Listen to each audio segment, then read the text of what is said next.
Heute wird es schmutzig bei uns. Wir haben für euch den Schlüssel zu diesem roten Blitz. Kein V8, aber 390 PS neuerdings, die gut sind, dass dieser W205 in 4,7 Sekunden auf 100 beschleunigt. Und die spannendste Frage, wie klingt denn der Wagen? Wir haben hier die Performance-Abgasanlage, also die aufpreispflichtige, und wir haben einen OPF, einen Otto-Partikelfilter. Das würde jetzt erstmal bedeuten, okay, wir haben das Maximum für den Sound bestellt, aber wir haben auch das Maximum verbaut, um die Umwelt zu schonen, Normen einzuhalten und eben um Sound kaputt zu machen. Jetzt gehen wir der Frage auf den Grund, ob das wirklich so ist. Ganz wichtig hierfür das Fahrprogramm Sport Plus für maximalen Sound.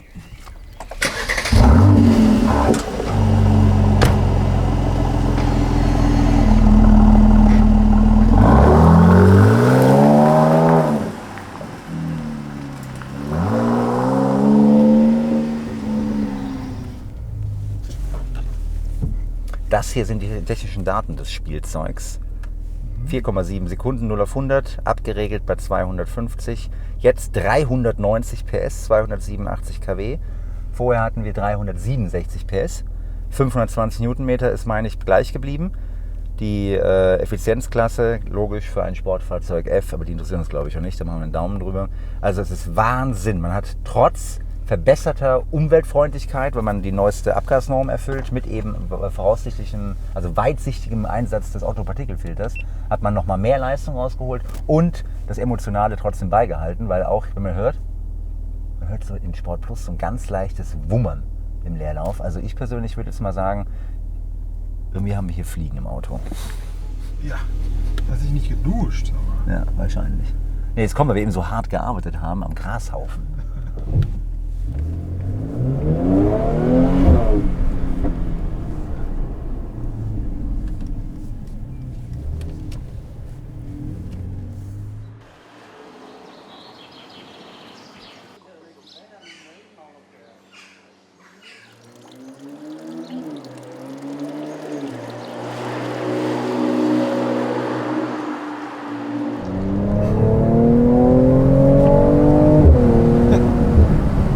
Das war nur C.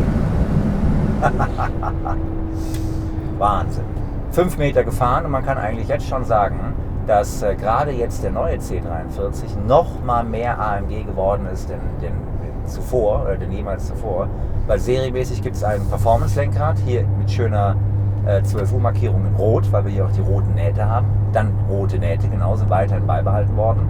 Wenn man dann noch die Performance-Sitze bestellt mit dem Code 555, dann hat man hier wirklich mit diesem harten Lenkrad Racecar-Feeling. Ja, es ist der kleine AMG, aber warum nicht? Ich meine, ich könnte mir oder würde mir, glaube ich, auch keinen V8 leisten wollen, weil ich will ja einen Daily Driver haben. Und der C63 ist schon eher, der ist sehr, sehr wie ein GT. Das ist schon mehr ein Rennwagen. Klar kann man den auch im Alltag fahren, aber die Geschmäcker sind ja auch unterschiedlich. Also von daher nur das Auto. Wir sehen hier den neuen Supersport AMG Screen, also das voll digitale Kombi-Instrument, bietet als C43 serienmäßig eine AMG-only Design-Variante. Geht nur der C43 und später auch der C63. Und da kann man hier alles Mögliche einstellen. Da gehen wir gleich mal drauf ein. Ja, nur es fühlt sich einfach irgendwie schon vollkommen anders an als unser C300 im vorherigen Video. Der ja auch schon toll war, gerade durch das schöne Fahrwerk. Aber das hier ist wirklich, also man merkt direkt, man sitzt hier so ein bisschen auf der Kanonenkugel. Scharf geladen. Ja.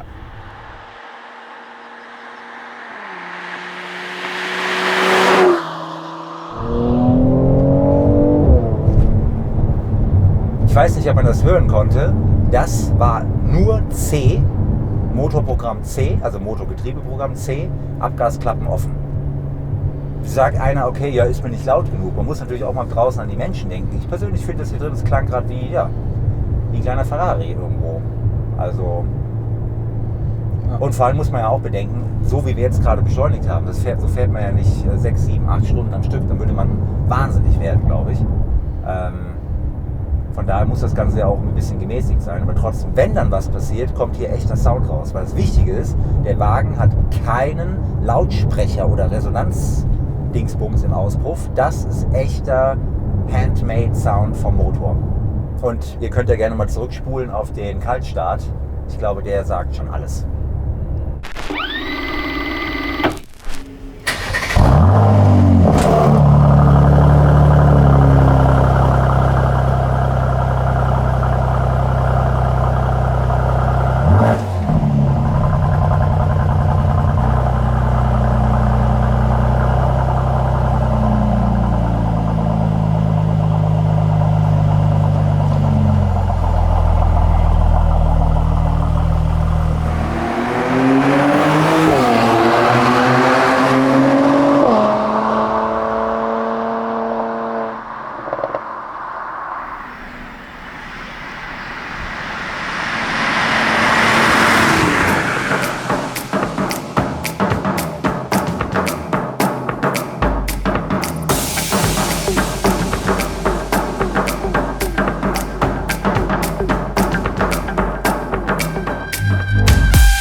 drin, dann raste ich nämlich aus. So. Das ist krass, das ist nie wieder ins Saarland. Du. Ja, aber ist mir ernsthaft, das ist doch nicht normal. Ja. Aber was lockt die denn an? Sind hier so viele Moore oder was? Woher kommt das? Ich weiß nicht, die Saarländer. Ja, Pferdebremsen, ey. Es gibt, boah, ich glaube, ich bin doch gestochen worden. ich glaube auch, ich bin halb tot, fühle ich Ich habe mich. morgen irgendwie so ein ganz dickes, verschwollenes Gesicht. Also noch mehr als ohnehin schon. Sound ist schon gut. Ja.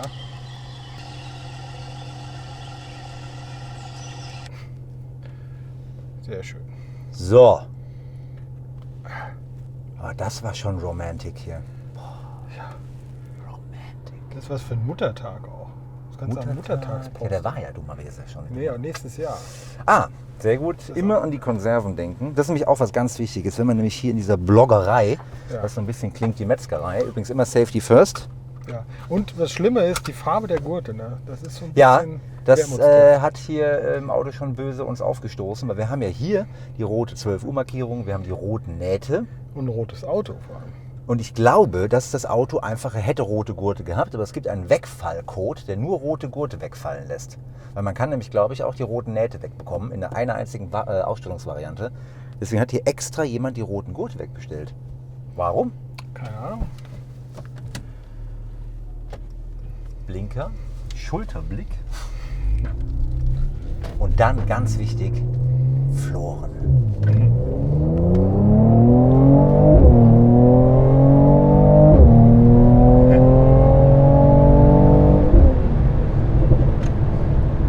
Ja, ist schon krass.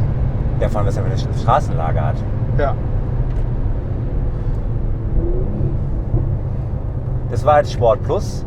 Das ist also für die Rennstrecke oder auch wenn die Landstraße es hergibt, kann man das ganz gut benutzen. Ich persönlich würde es nicht in der Innenstadt benutzen, denn zum Beispiel in Stuttgart gibt es die sogenannte THEO, die Tour der Holzstraße, wo dann eben viele Leute so rumfahren. Und ganz ehrlich, wenn du zu Fuß unterwegs bist, wir haben uns gerade wieder uns unterhalten darüber, wenn du da auf der Landstraße stehst und willst einen Film drehen und du unterhältst dich am stehenden Auto und es fahren normale Autos ohne viel Gas mit 80 an dir vorbei oder sowas, wie laut das schon ist, dann kannst du dir überlegen, du stehst in der Innenstadt mit deiner Frau, Freundin, was ich was, Freund und dann kommt einer an dir vorbeigefahren und ballert da richtig rum. Das ist schon Stress für den Körper, für die Menschen, die da stehen. Also von daher sollte man schon den Spaß eher auf die Landstraße verlagern. Vor allen Dingen müsst ihr euch darüber im Klaren sein, je mehr Leute das machen, desto geringer wird die Akzeptanz dafür. Genau. Und dann wird es irgendwann ganz verboten. Denn mittlerweile ist das schon so ein bisschen auf dem Kippen. Ist auch mein Eindruck, dass Leute dann sagen, oh, da kommt wieder so ein Assi-Auto oder irgend so ein Assi. Ja. Und dann irgendwann sagt dann vielleicht auch der Gesetzgeber was. Und ihr wisst selber, die Polizei achtet mittlerweile auch auf sowas. Also soll es nicht oberlehrerhaft klingen, aber diese Spaßtaste ist echt eher was für die Autobahn und für die Landstraße, wo es vielleicht keinen stört. Ja. Oder wo man sich nicht gestört fühlen sollte. Oh, hier ein Rover, wie heißt der nochmal? Ja, 700 oder sowas? Ja. 7000. Ja. Ne, 2000. So hieß es. 2700, 2400? Ihr könnt es gerne kommentieren. Das ist übrigens jetzt gerade auch Sport Plus, auch in der Ortschaft. Da kann man auch mit wenig Gas trotzdem durchfahren, gar keine Frage. Man muss nicht ständig hier rumswitchen, das verlangt auch keiner. Nur, wenn jetzt hier Leute spazieren gehen oder joggen oder mit dem Hund, dann muss man nicht neben denen das Gaspedal durchtreten. Sorry, also ihr seid ja keine 12. Damit seid auch ihr jetzt nicht gemeint, sondern einfach die generelle Menschheit. Also, lassen wir mal den Frittenimbiss vorbei.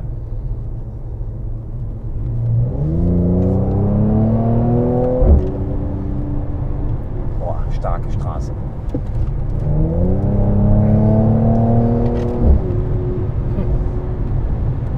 Da haben die extra hier eine Straße hingebaut von der Presseabteilung.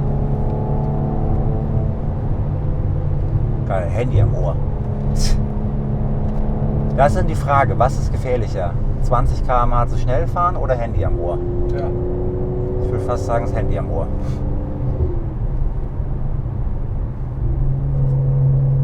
Ja, es ist phänomenal, muss man wirklich sagen. Natürlich habe ich jetzt keinen Vergleich, also das kann ich nicht liefern leider. Ich kann keinen Vergleich liefern zum alten C43. Den bin ich nur ein einziges Mal gefahren und davor damals halt mit euch zusammen den C450 vor 3,5 Jahren, glaube ich. Ja. Und Ich kann nur sagen, dass das Auto hier im Vergleich zum C300 zum Beispiel mit dem neuen super coolen Fahrwerk Dynamic Body Control, das Ding hier fährt sowas von erwachsen. Ja, also vielleicht bin ich auch ein Weichei. Ja? Mir reicht das hier an AMG. Der hat einen Wahnsinns-Sound, der hat eine Wahnsinns-Motorleistung. Wir hatten es gesagt, 390 PS, knappe 5 Sekunden oder gute 5 Sekunden 0 auf 100. Mir persönlich reicht das völlig. Das ist vielmehr, was heißt gute 5 Sekunden? Sorry, unter 5 Sekunden. Also wirklich ein Rennwagen. Dann dieses Fahrwerk, serienmäßig dreistufig einstellbar. Knüppelhart haben wir jetzt hier eingestellt wegen Sport Plus. Ist okay, auf jeden Fall okay, kann ich jetzt nicht sagen, dass es zu hart wäre oder sowas. Also die Spreizung ist phänomenal. Dann die Lenkung ist, wie immer, die Lenkung ist bei AMG immer ein Traum. Weil natürlich kommt die aus dem Baukasten irgendwo schon von Daimler. Heißt, das sind ähnliche Grundsysteme und die werden bei AMG dann so gut abgestimmt. Und natürlich ist die Lenkung nicht nur die Lenkung an sich, sondern da gehören die Achsschenkel dazu, die Kinematik, die Stellung der Vorderräder, der Hinterräder, wie die eingestellt werden, Sturz, Neigungswinkel, whatever, Gummilager sind anders abgestimmt. Und das Ganze zusammen macht einfach Wahnsinnslaune. Also das Ding, ja, perfekt. Ja. Und das Tolle ist halt dieser Auspuff. Also jetzt haben wir natürlich keinen Vergleich. Wir können jetzt euch nicht sagen, wie der serienmäßige Sportauspuff klingt. Nur man kann es jetzt selber ja ein bisschen zusammenbasteln. Der serienmäßige Auspuff lebt durch das Motorkennfeld. Das tut dieser hier auch. Nur dieser hat zusätzlich noch eine Abgasklappen. Nicht nur eine. Ich glaube 3 sind es mittlerweile bei dem hier auch. Die man hier aktiv steuern kann. Sprich, man kann hier aktiv extra laut machen oder extra leise. Und trotzdem sind die immer ein bisschen, je nach Fahrpedalstellung, unterschiedlich. Beim Serienauspuff, der ist eigentlich halt immer da und immer offen. Heißt, du wirst nie so leise werden können mit der Serienabgasanlage und nie so laut wie mit der Performance-Abgasanlage. Ja, heißt, die Spreizung ist hier definitiv besser. Wer also ein Auto haben möchte, der auf der Landstraße richtig knallt und Feuer gibt und vielleicht im Berufsverkehr oder auf langen Geschäftsfahrten oder sowas Ruhe hat im Auto, dann sollte man die Abgasanlage bestellen, glaube ich. Ansonsten gibt es hier nicht viel zu bestellen. Sportsitze, wenn man da Lust drauf hat, schaltbare Abgasanlage, definitiv 19 Zoll Bereifung. Dann auf jeden Fall das gute Licht, Multibeam-Scheinwerfer. Und das war es dann eigentlich schon. Command ist auch nett. Und dann ist der Kübel eigentlich schon gut ausgestattet. Dann ist eher die Frage der Wahl der Farbe und welches Zierteil. Da ist er wieder. Ah ja, genau. Wahnsinn. Jetzt gehen wir mal auf Sport. Weil das bei Sport Plus muss man dazu eins sagen. Das ist natürlich für den Triebstrang des Fahrzeugs nicht wirklich jetzt so, ja, das Beste. Das ist so, wie wenn ihr dauerhaft Full-Pull Staffellauf macht. Da werdet ihr auch irgendwann sagen, du, hier, eigentlich verschleißen meine Gelenke ja vielleicht ein bisschen, das Herz pumpt wie verrückt, mein Körper schwitzt und überhaupt. Und so geht es dem Auto auch. Das Auto hält es aus, gar keine Frage. Wenn du aber jetzt 100.000 in Sport Plus fahren würdest und ein anderes Auto fährt 100.000 in Komfort und Sport, dann ist der Wagen mit dieser letztgenannten Variante definitiv besser zusammen noch als der auf Sport Plus. Bei Sport Plus bist du auf jeden Fall eher am Bauteile-Limit, wie man so schön sagen möchte. Das nur nochmal als Hinweis. Und das ist auch bei jedem Hersteller so. Das ist nicht so, dass man jetzt sagen kann, hier Mercedes macht die Autos extra kaputt. Nein, keiner sagt, ihr müsst Tag und Nacht in Sport Plus fahren. Up to you. Lass uns da vorne mal drehen und fahren mal bitte auf diesen Parkplatz. Ich habe den Typen gesehen. Der reagiert auf das Auto, bitte. Der hat nämlich so diesen 203 da. Ja, mit A2 AMG. Ja. Guck mal so. Das ist gut, ja. Will der noch nach da? Ja, gut. So, dann zeigen wir euch mal das Herzstück. Das Herzstück des Schmuckstücks. Da steht's. AMG. Und ja, es fehlt etwas. Also manchen unter unseren Fans, sage ich mal, unter euch fehlt etwas, die Motorenplakette. Der V6-Motor hier drin ist der M276. Also ist der alte Motor quasi geblieben, der V6-Motor, der seit einigen Jahren bei Mercedes verbaut wird und bei AMG. Und der ist nicht in Handarbeit hergestellt. Das ist kein One-Man, One-Engine. Aber das merkt man, glaube ich, auch schon beim Blick in die Preisliste. Weil wenn man sich den Preis anschaut, was ein C63 kostet und ein C43, die ja basic-mäßig, also in der Grundausführung sehr ähnlich ausgestattet sind, ist das eben einfach der Motor. Und das liegt nicht an 2 Zylindern, sondern in dem aufwendigen One-Man, One-Engine-Verfahren. Ja, wir haben hier einen V6-Motor, 3 Liter Hubraum.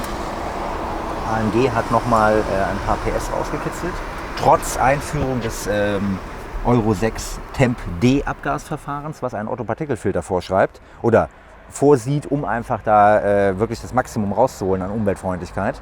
Weil Direkteinspritzer Benziner, sagen ja manche, sind dann schmutziger vielleicht als ein Dieselmotor. Kann man so oder so sehen oder so auslegen. Ja, sie pusten auf jeden Fall Feinstaub raus, aber jetzt nicht in welche Unmengen. Nur sie pusten so viel raus, dass es mit den Grenzwerten heute vielleicht nicht mehr ganz das Ideale ist. Hier hat aber Mercedes und AMG gesagt, wir machen flächendeckend die Ottomotoren Partikelfilter, wie bei den Dieseln. Ansonsten, was kann man sagen? Der Wagen hat serienmäßig 4-matig. Hier steht es auch nochmal übrigens, Biturbo, weil V6 pro Seite, pro Dreizylinder quasi, haben wir jeweils einen eigenen Turbo, deswegen Doppelturbo, plus 4-matig. Der Wagen hat kein 4-matic Plus, man hat 4-matic beibehalten.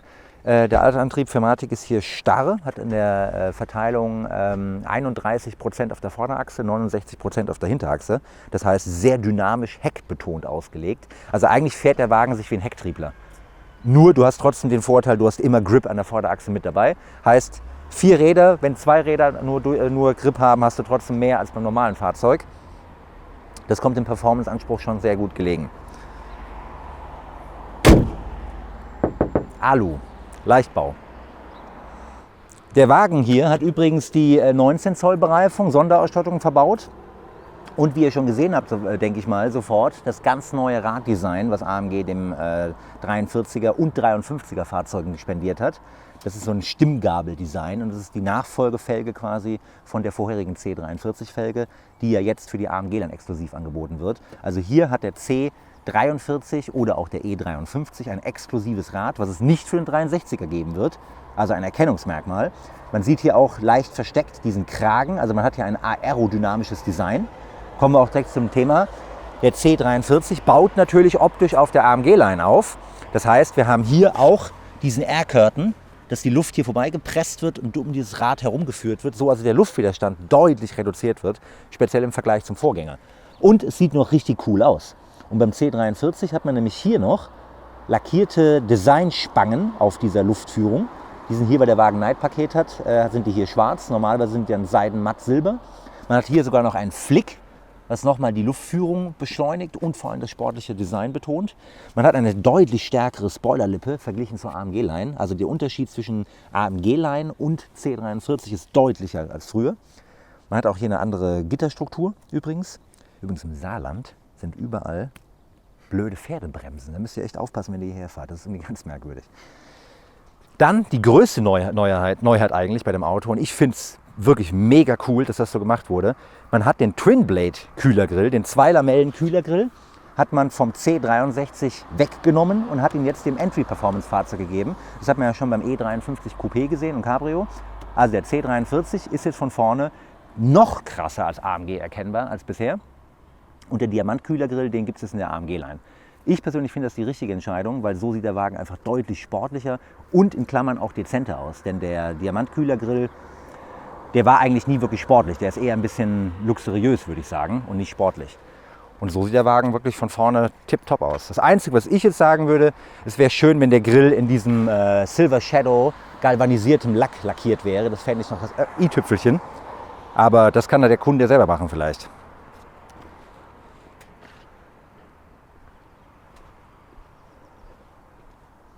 Gehen wir vielleicht nochmal zum Heck.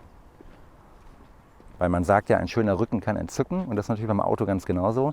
Bei der Limousine gibt es als einzigem Derivat völlig neue Rücklichter. Das Coupé, das Cabrio und das T-Modell, wie der Kombi und Mercedes heißt, haben modifizierte Rücklichter bekommen. Also innen drin ist es abgedunkelt, das sieht man hier auch.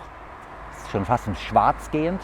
Und die Limousine hat oben drüber noch nagelneue Leuchtengrafik bekommen. Also ein C-Shape an beiden Seiten mit 2 Leuchtspangen. Die A-Klasse hat eher eine Lichtspange, die C-Klasse, E-Klasse 2 Lichtelemente, die S-Klasse 3. Und so möchte man einfach auch von hinten, von der Heckansicht so ein bisschen das Nachtdesign betonen. Aber viel cooler und viel wichtiger für euch wahrscheinlich ist auch dann der sportliche Diffusor-Look und die neuen Endrohrblenden. Hier hat man den Diffusor aus dem C63 jetzt schon im C43 verbaut. Also das ist der Riesendiffusor, krasser geht es eigentlich gar nicht. Und das Schöne, das finde ich wirklich wahnsinnig schön und in Klammern ist es auch sehr teuer für den Hersteller. Das ist immer ein lackiertes Bauteil. Also es ist nicht einfach werkzeugfallendes Plastik, sondern es ist hochwertig lackiert. Hier haben wir die Night-Paket-Variante, wie schon erwähnt. Deswegen haben wir hier Gunmetal Grey, also schwarz angerauchte Endrohrblenden. Normal wären die silberchrom. Mein persönlicher Geschmack, ich finde die Doppelrundabgasblenden wirklich Wahnsinn. Also ich finde die toll, weil die nochmals deutlich stärker das Fahrzeug von hinten unterscheiden und irgendwie auch die Breite, den Wagen breiter dastehen lassen. Als jetzt diese einfache von vorher, die mit dem Mittelsteg, die hat den Wagen eigentlich ein bisschen schrumpfen lassen und die wirkt so einfach, ja, es zeugt mehr davon, dass es ein echter AMG-Wagen ist und mit 390 PS und der Auslegung des Fahrzeugs kann man auch wirklich sagen, dass diese Buchstaben hier zu Recht auf dem Fahrzeug stehen. Es gibt noch eine ganz neue Sonderausstattung, die müssen wir euch einblenden. Meiner Kenntnis nach heißt die AMG Carbon Paket 2 oder Optikpaket und Carbon Paket. Jedenfalls geht es um Carbon und Optik. Man hat dann hier die Abrisskante, die nach wie vor diese schöne leichten Teufelshörner hat. Und den Grund hatten wir euch schon mal verraten. Man hat das hier abgesenkt, weil man braucht hier nicht mehr, um den Anpressdruck hinzubekommen, aber auch speziell, weil hier oben die dritte Bremsleuchte ist. Dass also die immer erkennbar ist. Das ist also auch Mercedes wieder Sicherheit, Form folgt der Sicherheit. Durch das Optikpaket würde dann hier unten nochmal der Diffusor ein bisschen verstärkt werden. Hier würden Flicks rankommen, also verlängerte Abrisskanten auf diese seitlichen Luftauslässe. Es würde einen deutlich stärkeren Schwellereinsatz geben, der wirklich die Breite des Fahrzeugs nochmal betont. Und ich glaube, vorne in der Front tut sich auch etwas. Also schaut euch gerne mal das Paket an. Das ist eine Neuheit für das Auto. Was natürlich auch ganz wichtig ist, das hat der C43 Mopf übernommen vom C43 Vorgänger. Wir haben hier eine deutlich größere Bremsanlage. Die AMG-Line hat er schon, deswegen habe ich damals ja auch gesagt, ich habe mein Auto mit AMG-Line gekauft, obwohl ich eigentlich schon lieber den Stern auf der Haube mag, wenn man mich fragen würde, weil eben viele technische Zutaten nur so erhältlich sind, wie zum Beispiel eine größere Bremsanlage. Die Scheiben hinten sind auch innen belüftet. Ich meine, es wären hinten 330 mm im Durchmesser, also schon eine ordentliche Pizza. Und in der Vorderachse haben wir eine 360 mm gelochte, perforierte Bremsscheibe und vor allen Dingen einen riesengroßen 4-Kolben-Leichtmetall-Bremssattel. Schön auch in Silber lackiert. Das ist ja mit dem Wechsel von C450 auf C43 damals, wurde ja schon das AMG gebrandet und das Ganze auch hochwertig silber lackiert. Also damals schon mehr AMG-isiert. Und diese schöne Bremsanlage findet man auch hier wieder. Und ich kann nur sagen, dass die auch definitiv den Eindruck auf den Landstraßen hier hat, als äußerst standfest zu sein. Und der Anspruch bei AMG ist ja auf jeden Fall, also wir reden hier von dem sogenannten Entry Performance oder der Pressetext tituliert es auch als Sportmodell. Dieses Fahrzeug, ja, es ist ein kleiner AMG, aber trotzdem ist dieses Fahrzeug rennstreckentauglich. Also man mag mit dem Auto auch mal 1-2 Runden Nordschleife fahren, ohne dass irgendwie die Bremse aussteigt oder die Kühlung anfängt zu kochen. Und das, denke ich mal, ist was Besonderes, denn da ist definitiv AMG schon sehr stark hinterher.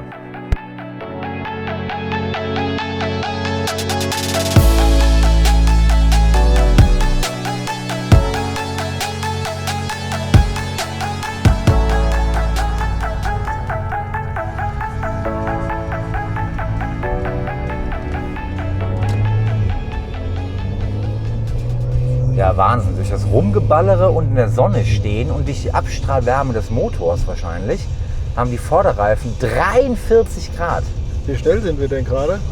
60. Krass, bis 60 hat die Bremse eben auf der Scheibe draußen gehalten. Boah.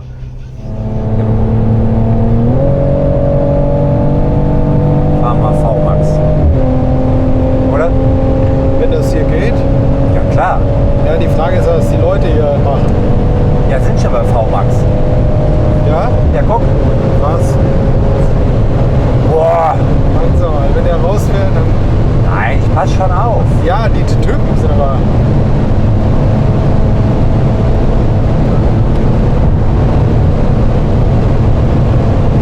Geile Scheiße. Und er liegt Wahnsinn und er ist nur auf Komfort und Sport 1. Ja. Krass. Deutsche Autobahn, gut. Da kommt der i3, um unsere Sünden wieder zu vergeben. Deine Ökosünde wird jetzt hier wieder... Ja, eigentlich müssen wir eine Mark geben, ne? Ja. Vielen Dank. Guck mal, mit seinen Trennscheiben da. können mal langsam uns ranpirschen. Ja. Der hasst uns, das Ja. weiß ich jetzt schon. Nee, der träumt.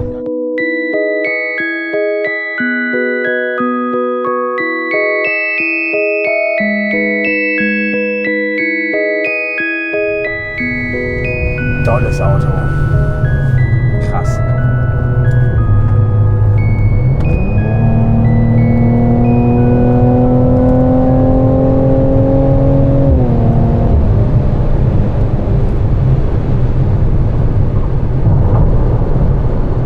Der linke Vorderreifen wird immer wärmer. Jetzt haben wir schon 47. Aber ist gut, das erhöht die Klebekraft.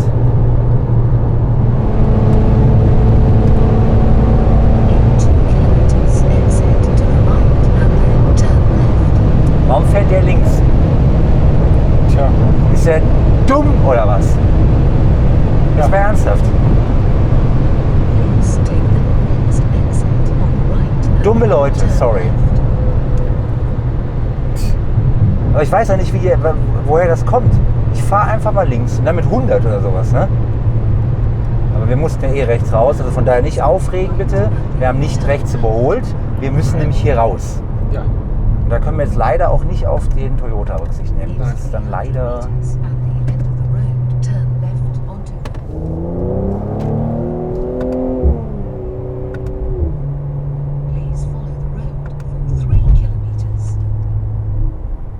Das Fahrwerk ist schon, also die Stöße sind nicht schlimm, aber die klingen krass. Irgendwie, so knackig, knochig. Mhm. Das ist schon beeindruckend. Ja, krass. Das ist aber das 9-Gang TCT, heißt das, ne? Ja, Torque Converter Transmission, also im Prinzip Drehmomentwandler Automatik. ich glaube, dass das ein bisschen einfach auch deshalb so heißt, weil es gibt ja das haben wir beim CLS schon mal erklärt. Da haben wir es schon erklärt eigentlich, TCT. Warum, weshalb? Ja.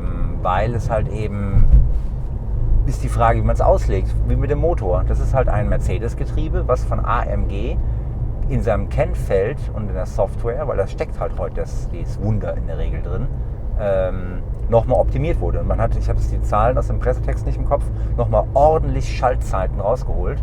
Und ganz ehrlich, wenn man hier fährt, also auf C schaltet der schon so auf den Punkt, finde ich persönlich. Und auf Sport Plus, das ist baff, baff, gehen die Schaltstufen da rein. Und das musst du halt erstmal rein optimieren, ohne dass bei solchen krassen Sachen das Getriebe dir um die Ohren fliegt. Ja. Und deswegen ist schon mit gutem Recht, denke ich mal, darf man dann die 9G Tronic auch mal im Namen des AMG raushängen lassen. Ja, und das tun sie hier. Ja.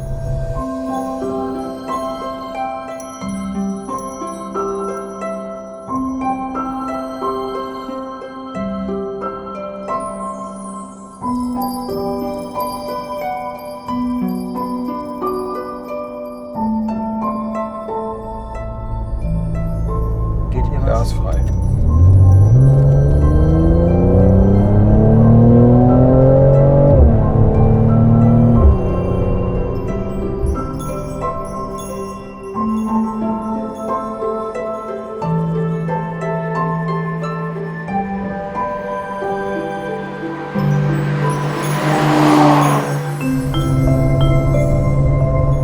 Und die Sitze sind doch der Hammer, oder? Die sind gut, ja. Man denkt am Anfang, du steigst ein, kommst fast nicht rein, die gehen gar nicht. Und wenn du die ganze Zeit hier drin sitzt und auch so rumwackelst, mega Komfort, finde ich. Ja. Weil die eben so hart sind, glaube ich. Und so eine gute Rückenführung Ja, haben. das brauchst du auch. Ja, die kosten richtig Schotter, ne? Ich glaube 2000 Euro. Boah. Ja. Der blubbert fast wie V8, ne? Ja. Auch von außen hat er sich ja fast so angehört. Da haben sie toll abgestimmt, muss ich echt sagen. Was gibt jetzt ein Elektroauto dir für eine Emotion? Der fährt dich doch einfach nur clean hier hoch. Das ist aber auch für mich Emotion. Ich finde das auch cool. Ja, es ist auch cool. So aber eine das, andere Charakteristik. ja, aber das fehlt dir doch komplett, oder nicht? Nee, mir fehlt das nicht. Also mir geht das hier irgendwann auf den Sack auch. Also Ja, gut, natürlich, dann wenn kannst- ich im Elektroauto sitze, dann würde mir das vielleicht kurz Ja. fehlen. Aber das hebt sich Ja? hält sich die Waage. Ja. Ja gut, dann musst du den EQC holen. Nee, ach, das halte ich alles noch für viel zu früh. Mal gucken. Aber grundsätzlich bin ich da völlig dafür. Also, Echt? ja. Elektroautofreund. Nee, ich bin einfach Drehmomentfreund. Ja. Moment und Leistung, Performance. Ich meine, das ist halt schon geil.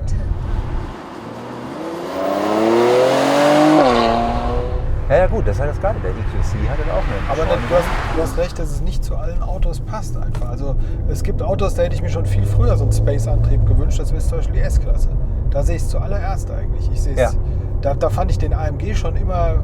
Der passt ja doch, der zu AMG Auto. passt auch, aber das ist halt so ein Underdog. Nur eine S-Klasse, genau. So ein S500 oder S600, der muss pfeilschnell sein. Kein Schaltvorgang spürbar. Ja, und auch kein Geräusch. Genau. Genau. Da passt das so. Oder Rolls-Royce. Ja. Das Elektroauto per se eigentlich. Ja.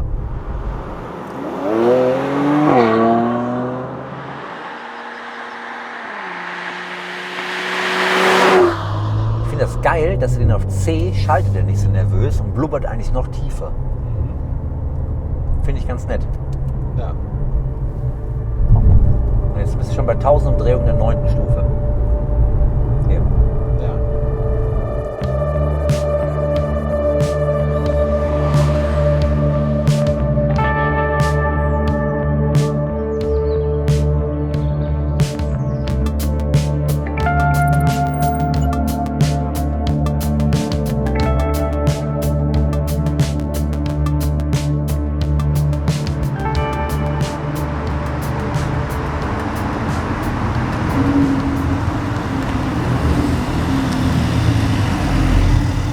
So. Wir sind jetzt extra in den Schatten gefahren, weil es blendet, einfach weil es schwierig ist für das All-Seeing Eye vom Herrn Kollegen 5,6 die Displays doch mal einzufangen, weil die Sonne brettert hier ordentlich durch und dann müssen natürlich die Displays heller werden. Das muss das Ganze abgleichen und das ist natürlich schon eine Wahnsinns-Störquelle. Und so, jetzt stehen wir hier und haben jetzt mal das Display im Classic-Modus eingeschaltet. Classic ist dann schon sehr ähnlich bei Mercedes, allerdings steht hier noch AMG, hier steht sogar B-Turbo, dann haben wir hier die Getriebeöltemperatur, Motoröltemperatur, hier haben wir auch einen AMG-Triebstrang stilisiert in dem kleinen Dingsbums und das 280 km/h zeigt der C43 an und diese ganze Aufmachung, die ist so ein bisschen, finde ich persönlich, wie bei dem IWC-Tachometer, die es früher bei AMG gegeben hat, also eigentlich ganz schön gemacht.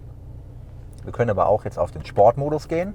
Der sieht quasi aus wie bei Mercedes, hat dann auch, also wie bei Classic, hat dann aber auch Möglichkeiten hier, oder hat die Möglichkeiten genutzt, zu AMG-isieren. Und die Besonderheit eigentlich ist der Super Sport Mode. So, dann rutscht das Ganze so. Das ist im Endeffekt, es gibt ja, haben wir euch beim C300 Video gezeigt, die Progressive-Variante, die ja auch links und rechts jeweils eine Tube hat und sehr modern aussieht. Das baut so ein bisschen auf dem Progressive auf von der E-Klasse. Da ist ja auch ein Mono-Tachometer oder Drehzahlmesser und hier ist es ganz genauso. Jetzt haben wir die Möglichkeit, mit dem linken Button hier durchzuswitchen, könnten auf Assistenz gehen zum Beispiel. Oder können noch mehr AMG-Anzeigen anzeigen lassen. Zum Beispiel hier sehen wir dann die Boost-Anzeige. Ja, die geht es leider nicht. Aber das habt ihr im Video gesehen. Hier die Boost-Anzeige ist quasi der Ladedruck, wird hier schön dargestellt. Dann sehe ich ständig, welche Sachen ich wie eingestellt habe. Quasi Auspuff auf Power, also auf maximal auf. Den Motor quasi Moderate heißt C. Das Getriebe normal auf D. ESP ist on und die Federung steht auf Sport, also auf der mittleren Stellung. Und ich kann aber trotzdem auch noch hier durchswitchen und sagen, ich möchte meinen G-Force-Meter, also quasi mir die Beschleunigungskräfte angucken, Längs- wie Querdynamik. Das ist eigentlich ganz witzig. Hier nochmal ein bisschen die abgerufene kW-Zahl. Hier tauchen dann auch Zahlen auf, wie viel kW und Newtonmeter ich gerade vom Fahrzeug abrufe. Oder halt hier nochmal die Temperaturanzeigen. Und die schönste Anzeige für rechts ist eigentlich das hier, dass man sich da die Anzeigen mit dem Luftdruck der Reifen plus aber auch die Temperatur der Reifen und auf schnellen Blick direkt Öltemperatur von Getriebe und Motor sich anzeigen lassen kann. Hier noch mein Reiserechner. Also übrigens den Verbrauch bitte nicht für bare Münze nehmen, weil manche sagen dann vielleicht, boah, ist das viel. Da standen vorhin mal 17 Liter. Wenn man nämlich ordentlich die Kuh fliegen lässt, wie wir es auf Landstraßen natürlich gemacht haben, auch für das Video, dass man da manche Sequenzen drehen lassen kann. Also das ist ein Verbrauch, der jetzt heute rausgekommen ist bei 160 Kilometern auf 3 Stunden Fahrt. Also man sieht schon, wir haben sehr viel gestanden, anstatt zu fahren, von 13,4, der 0,0 auf Ökonomie, sage ich mal, ausgelegt war. Finde ich persönlich beachtlich für fast 400 PS. mit Allrad, also es ist schon kein so schlechter Wert. Hier kann man die Navigation sogar einblenden lassen. Hier gibt es noch die Track Pace App, die wir euch mal im CLS ja schon vorgestellt haben, also vielmehr angekündigt haben, die müssen wir euch mal gesondert vorstellen. Brauchen wir ein Auto ohne Rennstrecke, deswegen hallo AMG. Dann gibt es hier noch den Reiserechner, kann ich mir auch links reinstellen. Also ihr seht schon, man kann sich hier so viele Varianten einstellen, komplett nach seinem eigenen Geschmack. Ich kann mir mein Radio hier anzeigen lassen, da Internetradio, wir haben ja Tune-In im Fahrzeug. Da kann ich mir das vorher alles einstellen. Kann aber auch mein Telefon hier durchblättern, wenn ich es drin hätte. Da die Call-List. Genau. Also es gibt wahnsinnig viele Möglichkeiten. Und das Ganze ist sehr formschön eingestellt. Hier haben wir dann das große Command-Display. Das ist ein 10,25 Zoll, exakt gleiche Auflösung von der Pixeldichte und insgesamt der Pixeldichte wie beim Kombi-Instrument. Hier haben wir 12,3 Zoll, hier 10,25 Zoll. Das ist die Größe von MFA2, von den A-Klasse-Modellen, allerdings ohne Touch-Display. Und durch diese Pixeldichte hat man hier eine noch schärfere Kontur und Auflösung und der Kontrast ist sehr schön. Also ist sehr schön geworden und steigert auf jeden Fall die Usability, wie man neudeutsch sagt. Weil man sieht jetzt, früher wäre ungefähr der Command-Bildschirm vielleicht die Fläche hier gewesen. Nicht jetzt von der eigentlichen Größe, nur von der Darstellbarkeit. Und jetzt hat man halt hier eine Darstellung wie in der S-Klasse oder E-Klasse und kann sich deswegen halt hier viel mehr darstellen lassen. Hier auch das Radio. Das geht übrigens wahrscheinlich gerade nicht. Gucken wir mal. Doch, geht sogar. Weil wir stehen hier gerade in einem Tunnel. Dann sieht man hier auch immer die Klimaeinstellung, die man haben möchte. Wir können auch hier auch die Media-Funktion zum Beispiel. Hier sieht man die Klimaanlage. Bei der Klimaanlage ist was ganz Besonderes. Also eigentlich ein Ding, wo man sagen würde, warum erst jetzt? Und das habe ich mich wirklich immer gefragt, weil mein Auto verfügt über den Code 581. Der Kenner weiß es. Das ist die große Klimaanlage. Und die ist bei der C-Klasse ja dreizonig. Heißt, ich habe eine Fond-Klimazone. Und ich kann die bei meinem derzeitigen Vormob-Fahrzeug nicht einstellen. Ich muss mich dann an der Ampel hier nach hinten orientieren, rumgreifen und muss dann abschätzen, welche Lüfterdrehzahl, welche Temperatur ich hinten eingestellt habe. Sehr, sehr schwierig, muss ich sagen. Und hier hat man jetzt die Möglichkeit, wie in der E-Klasse und S-Klasse, da, man sieht schon, das Auto fährt dann nach hinten und dann kann ich mir hinten die Lüftergeschwindigkeit einstellen, die Temperatur einstellen. Das ist natürlich sehr, sehr cool, weil wenn hinten Kinder sitzen oder die Großmutter oder was ich wäre, Schwiegermutter, dann kann man der Schwiegermutter hinten zum Beispiel einheizen. Das ist sehr praktisch. Also wir können jetzt sagen, hier, der Mutter machen wir hinten mal High und sie merkt es überhaupt nicht. Und dann ist sie richtig schön heiß und dann wird sie vielleicht ein bisschen ruhiger. So. Dann haben wir noch Dynamic Select. Ist natürlich auch AMG-spezifisch. Also wir haben dann hier die Möglichkeit, wie gesagt, den Motor. Da hat AMG sich am CLS euch gezeigt, haben verschiedene Varianten jetzt noch eingestellt. Anstatt eben da Eco und Komfort und Sport stehen zu haben, hat man das ein bisschen abgeändert. Sport Plus wäre quasi Dynamic. Also das einzige Alte ist hier Sport. Moderate ist dann im Endeffekt so eine Art Komfort. Reduced ist nicht wirklich Eco, aber in Eco-Richtung gehend. Ja, Getriebe, ganz klar, gibt es den manuellen Modus, den ich ja auch bei AMG immer mit der Taste einstellen kann. Hier unten, Schnellwahltaste. Also auch sehr bedienerfreundlich. Dann Federung, C43 hat serienmäßig das AMG Ride Control Fahrwerk, also ein AMG Stahlfederfahrwerk mit adaptiven Stoßdämpfern, kann dreistufig eingestellt werden. Wir haben jetzt heute alle 3 Stufen mal auf Landstraßen und Autobahnen ausprobiert und müssen sagen, eigentlich sind alle 3 Stufen komplett fahrbar. Komfort ist eine super Stufe für den Alltag. Sport ist auch, wenn man schon mal ein bisschen ordentlicher um die Kurven fliegen möchte, perfekt. Und selbst Sport Plus hat noch einen wahnsinns Restkomfort. Einziger Nachteil, du kannst halt hier nicht das Fahrzeug anheben zum Beispiel. Der ist immer tiefer gelegt und bleibt halt auch so.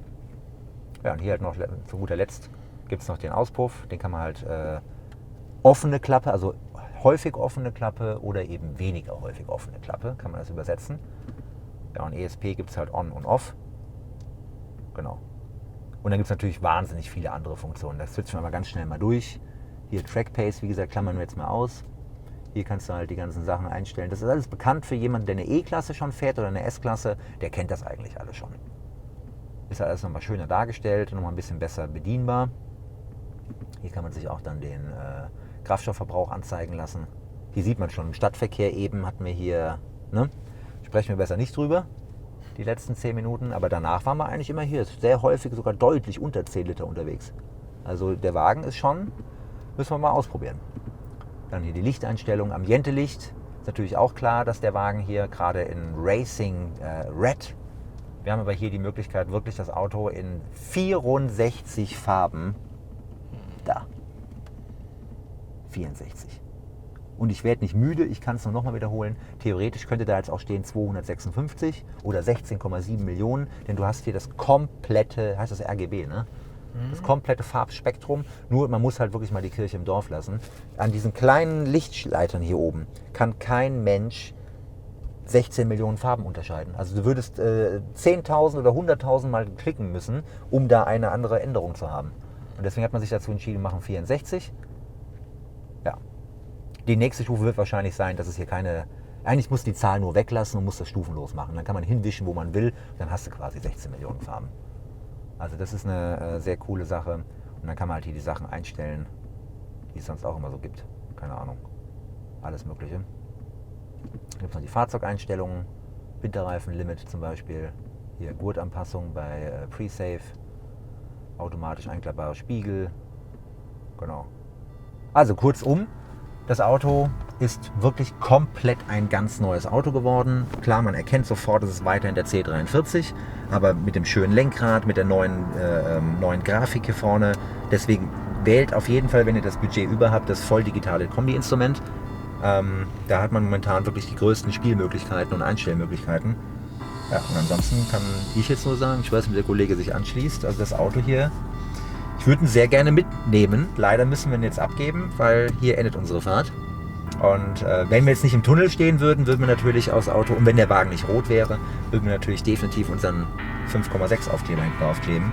Nur der würde sich hier wirklich verlieren. Von daher Daumen hoch, danke fürs Zuschauen, bis demnächst.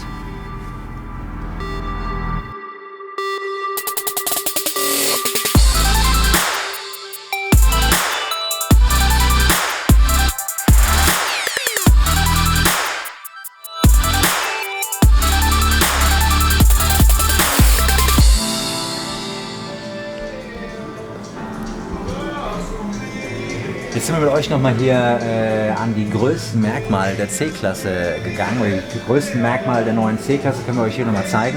Mercedes selber sagt, 6.500 Teile wurden erneuert bei der Modellpflege. Und spricht jetzt davon, das wäre das größte Facelift aller Zeiten von der C-Klasse. Kann ich jetzt nicht beurteilen. Ihr erinnert euch alle noch an den 204 Mopf, der eine komplett neue Instrumententafel bekommen hat. Wahrscheinlich aber durch die Elektronikarchitektur, die C-Klasse jetzt hat, dann Scheinwerfer, man sieht ja die ganzen Exponate, ist es wahrscheinlich doch noch aufwendiger gewesen bei dem 205. Hier zum Beispiel sehr spannend, das ist der Otto-Partikelfilter.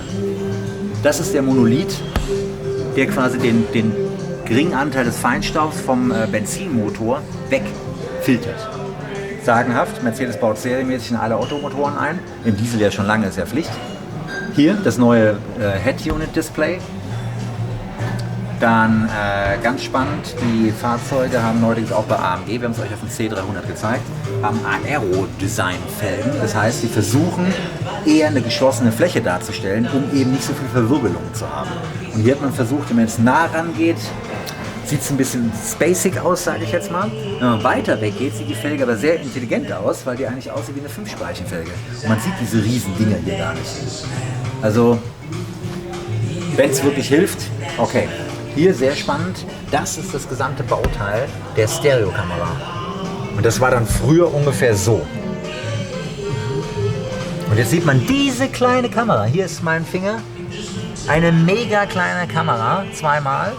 Und dieses Ding hier kann 500 Meter weit gucken und 90 Meter 3D. Und das halt, ich glaube bei 100 km/h gehen die Werte an. Das muss man sich mal reinziehen, was das für eine Rechenleistung ist.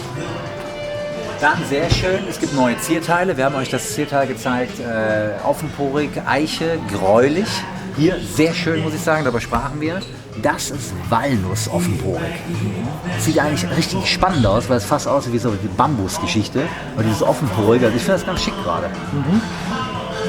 Dann hier, es gibt ja den riemengetriebenen Startergenerator RSG im C200 serienmäßig. Also der C200 ist ein Fahrzeug mit Teil 48 Volt Bordnetz. Hat dadurch eben einen EQ Boost genannten Riemenstartergenerator. hat dann da oben diese riesen Sonder 48 Volt Batterie. Also ist schon, das ist so Next Generation irgendwo. Hier sehen wir das schöne Rücklicht. Übrigens riesengroß, wenn man das mal einzeln so sieht. Ne? Ja. Das wirkt im Auto gar nicht so groß und hier ist es riesig.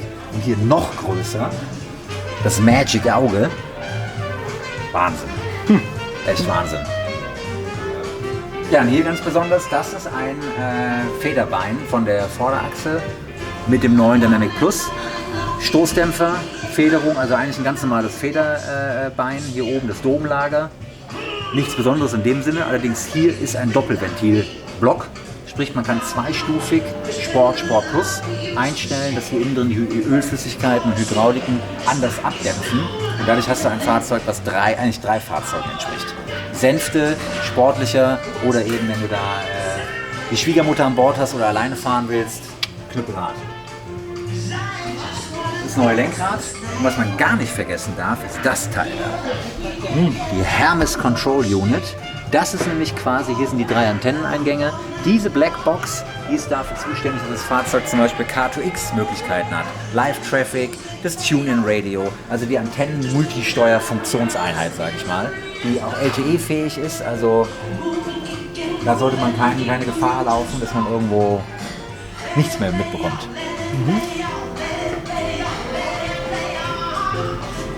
Wir gehen mal weitere Teile suchen.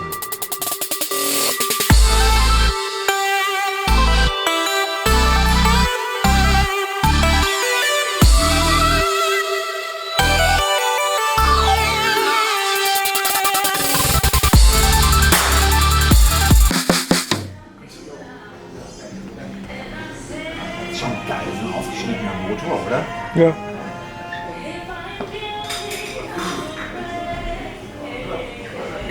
Was mache ich dann mit meinem M273, wenn er so viel Öl verbraucht?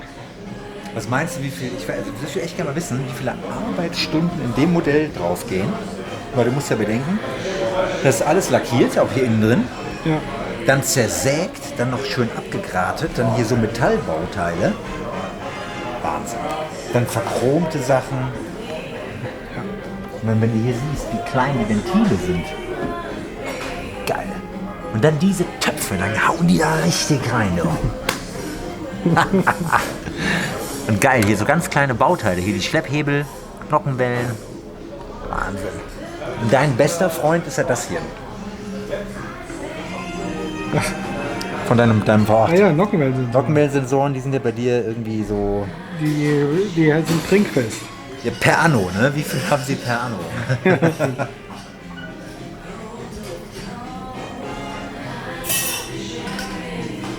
Aber das Schönste ist der C126 AMG. Ja. Dann haben wir vorbereitet. Kann man so die... Ah, guck mal hier. Ja, Boah. der M117. Ja, aber hier. Mit AMG Luftfilterkasten. Wow. Das ist echt ein geiles Modell. Weil, guck mal, hier ist sogar die Notausschalter. Ach, krass. Das ist ja krass. Guck mal hier. Boah. Das wusste ich ja Krass, gar mit nicht. Käfig. Ja, und hier mit Renntank. Da unten drin der Reserveradwanne. Boah, das ist ja ein geiles Modell. Das kannte ich ja gar nicht. Das ist ja echt geil, oder? Ja. Wow. Hier. Da. Auch mit AMG Sportlenker, sogar mit Wurzelnussfurnier und trotzdem offenen, gelochten Pedalen unten. Das ist ja Wahnsinn, ne? Und hier die Käbelchen. Toll. Oh, hier. AMG Sportabgasanlage mit Endschalldämpfer, Mittelschalldämpfer und den Quatsch haben sie weggelassen hier. Hier sieht man auch die schöne Vorderachse. Die Diagonalpendelachse vor allen Dingen. Ja. Wahnsinn. Ja.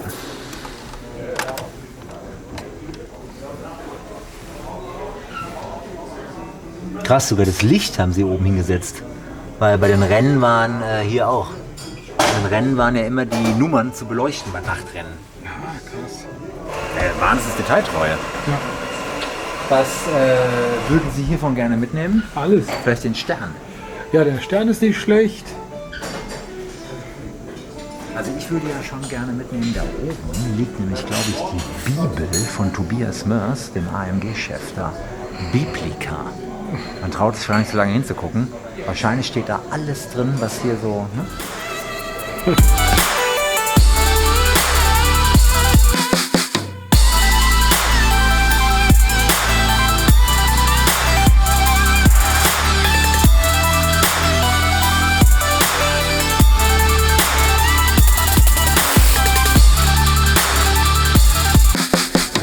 Weinhalter. Also ich muss echt sagen, diese Performance-Sitze und dann das Schöne ist ja, der C43 hat neuerdings serienmäßig ein echtes AMG-Performance-Lenkrad. Weil bisher hatte der C43 immer nur in Anführungsstrichen das AMG-Line-Lenkrad. Und das hier kann man jetzt sagen, ja, ist abgeflacht, hat ein AMG-Schild, sieht genauso aus. Für den Laien ja. Es ist hier ganz anders geformt, es ist deutlich härter, also viel weniger gedämpft irgendwie, dadurch wirkt es auch viel mehr Racing-artiger. Hat hier deutlich cooleres Design und eine 12 Uhr farblich abgesetzte Markierung. Damit man halt der Rennwagenfahrer muss natürlich wissen, wenn er hier rumlenkt, dass er so ganz schnell erkennen kann, wo oben ist. Für Blickführung. Und das ist sogar die Sondervariante hier mit dem, manche sagen Mäusepelz. Es nennt sich aber auch gerne Raffleder oder Rauleder oder auch Mikrofaserdynamika. Aber nicht Alcantara. Aber es ist eigentlich das Gleiche, ne? Alcantara ist ein eingetragenes Wagenbahnzeichen, ne? Ja, das ist bei Mercedes ja das ist Tradition. Es gab für den W126, jetzt kommen wir wieder vom Hölzchen zum Stückchen, gab es ja auch eine Art Alcantara, die hieß dann aber Amaretta, weil es eine Eigenmarke war oder so. Genau. Ich finde den Weinhalter schon gut.